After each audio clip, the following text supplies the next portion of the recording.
हमारे तीसरे पिलर पर, निष्पादन यानी एग्जीक्यूशन। यहां बात होती है कि प्लान को असलियत में कैसे बदला जाए, कम से कम समय में ज्यादा से ज्यादा काम कैसे निकाला जाए, हर मिनट को कीमती कैसे बनाया जाए। जरा इस बात पर गौर कीजिए, टाइम मैनेजमेंट ही सब कुछ है।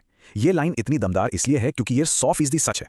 अगर समय को सही से मैनेज नहीं किया तो सारी की सारी मेहनत पर पानी फिर सकता है।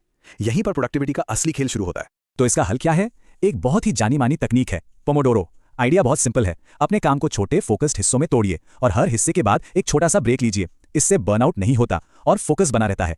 पोमोडोरो साइकिल काम कैसे करती है? आप 25 मिनट के लिए टाइमर लगाते हैं और उस दौरान सिर्फ एक काम पर बिना किसी डिस्ट्रैक्शन के पूरा ध्यान लगाते हैं।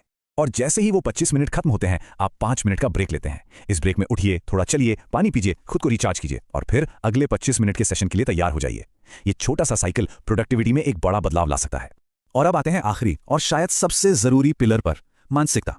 ये वो मेंटल फ्यूल है, वो ताकत है जो इस लंबे सफर में हिम्मत देती है। याद रखिए, अनुशासन, स्ट्रेटेजी और प्रोडक्टिविटी, ये सब एक मजबूत माइंडसेट पर ही टिके होते हैं।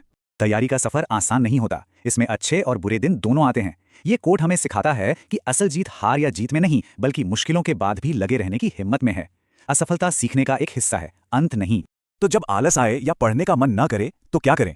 यहाँ कुछ प्रैक्टिकल तरीके दिए गए हैं। मान लीजिए कि आलस आ रहा है, लेकिन फिर भी काम शुरू कर दीजिए। बड़े लक्ष्य को रोज के छोटे छोटे कामों में बांट दीजिए और अपना माहौल पॉजिटिव रखिए। ये आलस को हराने के सबसे कारगर हथियार हैं। तो आखिर में सब कुछ जुड़कर ऐसा दिखता है। ये कोई एक चीज नहीं है, बल्कि 4 मजबूत पिलर्स का एक सिस्टम है। रोज का अनुशासन, एक स्मार्ट स्ट्रैटेजी, असरदार एग्जीक्यूशन और एक मजबूत मानसिकता। जब ये चारों चीजें एक साथ काम करती हैं तो सफलता मिलना तय है। इस पूरी चर्चा के बाद एक सवाल खुद से पूछना है, इस सिस्टम का वो कौन सा एक हिस्सा है जिसे आज से ही, अभी से ही अपनी तैयारी में शामिल किया जा सकता है? चाहे वो सिर्फ एक 25 मिनट का पढ़ाई का सेशन हो या अपने लक्ष्य के बारे में सोचना, क्योंकि असली बदलाव हमेशा एक छोटे कदम से ही शुरू होता है।